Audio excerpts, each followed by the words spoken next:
Thank you very much. All right, I'm going to be talking about the businesses in Plymouth. I'm not going to be talking about the air rifles specifically. That may disappoint some of you, but I'm not an expert on the air rifles. I did a lot of research on the businesses themselves. So, in the 1880s, oops, I don't want to knock my water over. In the 1880s, when this story begins, Plymouth was a sleepy little farming community of a tad more than 2,000 people. Plymouth Township was founded in 1827 by transplanted New Yorkers who made their way using the recently opened Erie Canal. The village green was in the center of the town was the gathering place for community events and local gossip. Many residents were part of the Michigan Anti-Slavery Society and participated in the temperance movement. In the village green in August 1862, the citizens held a rally in support of President Abraham Lincoln's call for more troops during the Civil War. Plymouth raised a company of men that day. Many of them were blood relatives that fought valiantly as part of the 24th Michigan Infantry and the Iron Brigade. At the war's end, surviving veterans returned to their farms and eked out their livings as best they could. With only one factory in town at the time, employment opportunities were very limited. In this unlikely location, men dared to dream, and village residents embraced their dreams. The Markham Manufacturing Company manufactured wooden water tanks and cisterns in about 1879. Its founder, William F. or Phil Markham, envisioned a toy gun shooting BB shot, not by gunpowder, but by compressed air. The company began manufacturing the first commercially successful air guns with wooden stocks in 1886 and was renamed Markham Air Rifle Company in about 1887, the year Markham received a patent for the invention.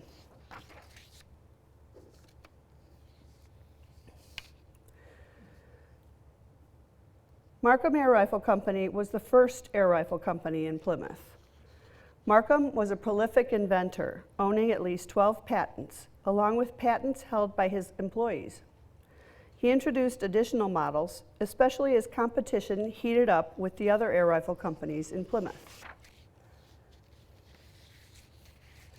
The factory was located on Main Street, just east of the Pere Marquette Railroad tracks. This is a fire map that they were popular in the latter half of the 19th century and early 20th century to help fire companies find where the how many stories buildings had and help them figure out what they needed to save when they were trying to get to buildings. And these are really helpful in research.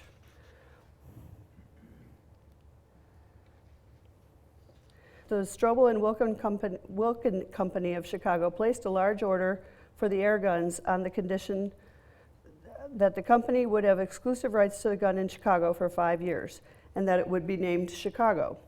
After minor alterations, the first named model was introduced.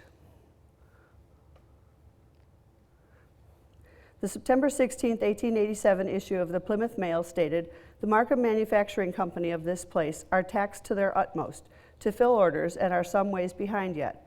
This is the kind of business that we like to see." But his company did not have the marketing savvy of his ultimate chief competitor, Daisy Manufacturing Company. Advertisements for Markham guns were infrequent and less desirable than those for Daisy, no matter what new gimmick Markham developed. The Markham family posed for a portrait in 1887, shortly after youngest child Lee was born. Markham's wife, Carrie, was a crusader with the Women's Christian Temperance Union and was no competition for a new employee at the factory. In the early 1890s, Markham hired young stenographer Blanche Shortman and eventually fell in love with her. Carrie would not grant her husband a divorce. The people of the village of Plymouth were horrified about the affair and shunned Blanche. There's much more about this scandalous affair, but you'll have to buy the book and read about it.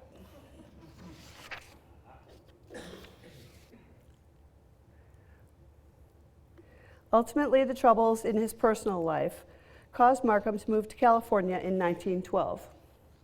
He became a real estate mogul there, owning property at Hollywood and Vine Streets, the eventual epicenter of the movie industry. The controlling shares of Markham Air Rifle Company were sold to Daisy chiefs Edward Huff and Charles Bennett in 1916. Today, the former factory building is reduced in size and houses the Plymouth Crossing restaurant and some offices.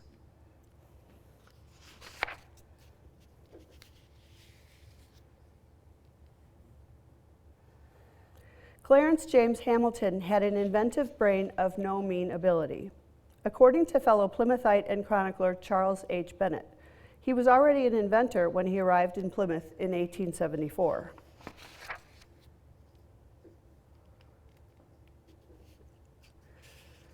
He was repairing jewelry and watches in Roswell Root's storefront on Main Street, about where Wiltsey Pharmacy is today, when he improved on a design of an iron windmill.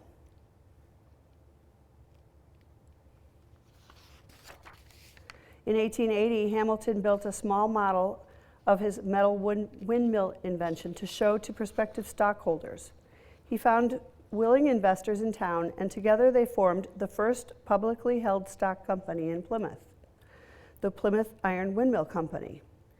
An 8,000 square foot brick factory was built on 25 acres of land just north of Plymouth's downtown area on Union Street, where Daisy Square condominiums are today. In a descriptive catalog from the mid-1880s, the company boasted that the windmill's working parts are made of the best wrought iron and gray iron, and each mill has the personal supervision of the inventor, who is himself a practical mechanic.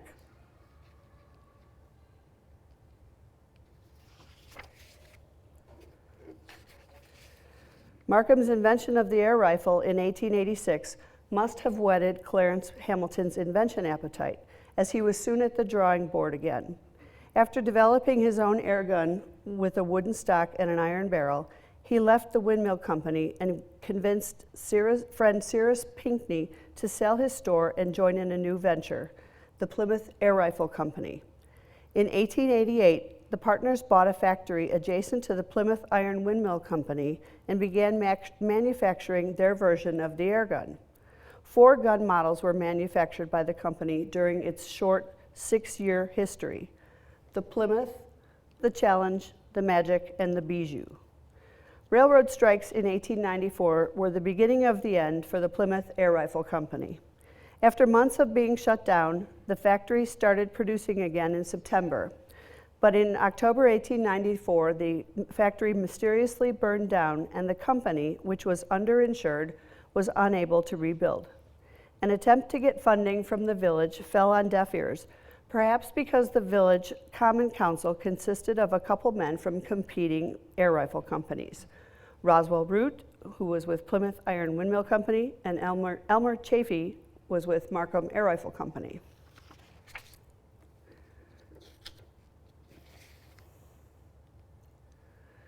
This is an 1893 map that gives you a real good view of the lay of the land at the time. And you can see on the right that Markham was on the right side of the tracks, or the north side of the tracks, and Plymouth Air Rifle Company was on the south side of the tracks, and just to the, what would that be, southwest, is the Plymouth Iron Windmill Company, which would eventually become Daisy. So they were all within stone's throw of each other.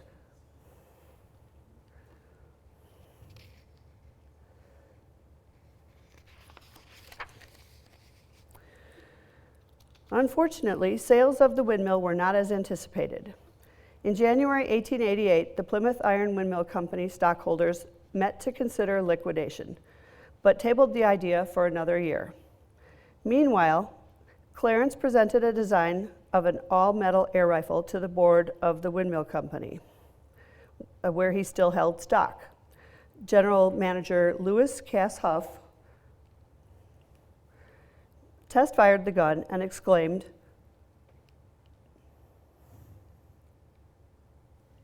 "Boy, that's a Daisy," a popular expression at the time.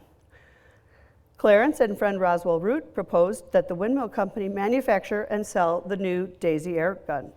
The new air rifle was almost an overnight success.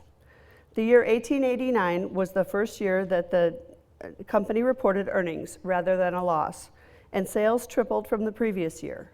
Charles Bennett was hired by the company in January 1891 as a salesman.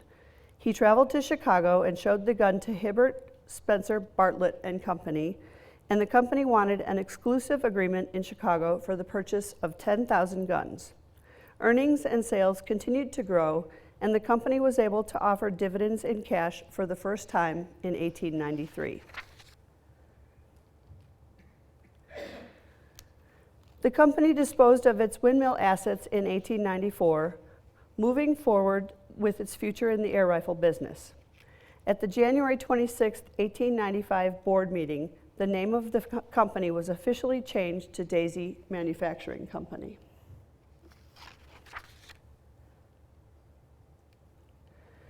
An 1893 map of the village of Plymouth gives a bird's eye view of the layout of the area.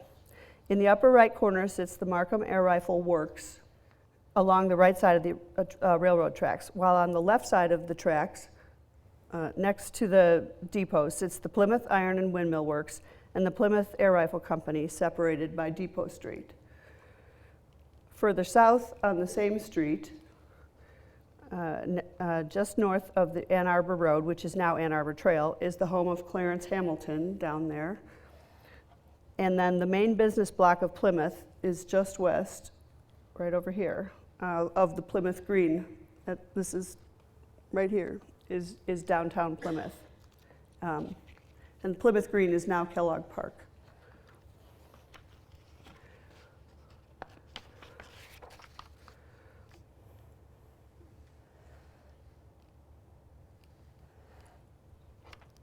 Plymouth's air rifle industry contains several chapters about the long history of Daisy Manufacturing Company in Plymouth, and I won't spoil it for you. However, you may recognize one of Daisy's most popular and enduring models. Artist Fred Harmon and promoter Stephen Schlesinger developed the comic strip character Red Ryder in 1938.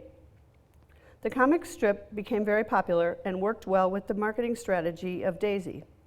In October 1939, the company signed a contract with Harmon and Schlesinger to use the name Red Ryder for a new air rifle. In 1983, the sleeper movie A Christmas Story was released. Maybe you've seen it once or twice, or a million times. In it, Ralphie wants a Red Ryder, but all the adults say, "You'll shoot your eye out." The movie and Daisy's long presence in Plymouth created the perfect storm for an exhibit at the Plymouth Historical Museum. Our next Christmas exhibit this year will be a Red Ryder Christmas Story, and it showcases this story. It's a lot of fun and contains vignettes of our version of the movie. We have vignettes throughout the main level of the museum with the bunny suit that Ralphie gets to wear that his aunt sent him because she thinks he's a girl.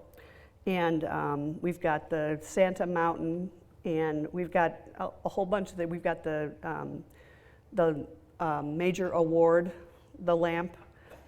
We've got all kinds of fun things. And anyway, it's a lot of fun, the exhibit is, and it'll start sometime in early November, and it goes through the beginning of January. And we call it a Red Ryder Christmas Story, so I hope you'll come see it.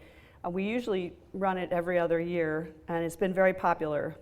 But it's a great way for us to show the fun part of the movie, as well as the history of Daisy and the BB guns in Plymouth. So of course we show a lot of the history of Daisy in Plymouth as well. So anyway, please come see the museum. Well, you can come see the museum now, of course, but you can come see the history of Daisy. It's a good way to see the history of Daisy at Christmas time with the Red Ryder Christmas Story this year.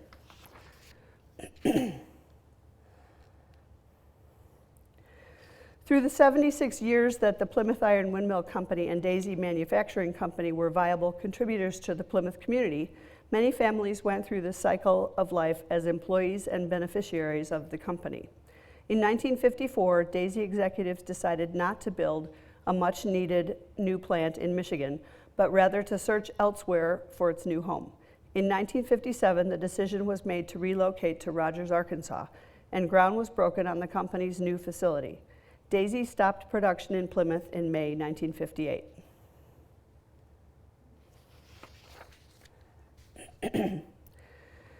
Back to Clarence. He must have gotten restless at Daisy because in April 1897, he began a new endeavor with his son Coelho. There was a small machining workshop at Clarence's home at 311 Depot Street, which is now Hamilton Street, where he and his son were manufacturing a dental device for a local dentist. On December 14, 1898, Clarence sold his Daisy stock and severed his ties with the company.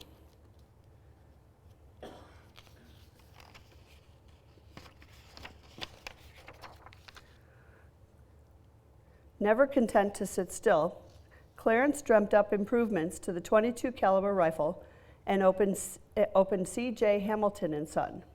The rifle, called the No. 7, was all metal with a skeleton frame and proved to be very popular. Redesigned rifles were issued on a regular basis for the next 45 years. Clarence died suddenly in 1902 at age 53, leaving Coelho to carry on the business and the inventive genius. Production didn't slow down, except for a few lean years during the Great Depression, until World War II, when the factory had to convert to manufacturing tank track components. When the war was over, Coelho retired and sold the machinery and patents to John Hoban, who produced rifles for a short time in Salem Township.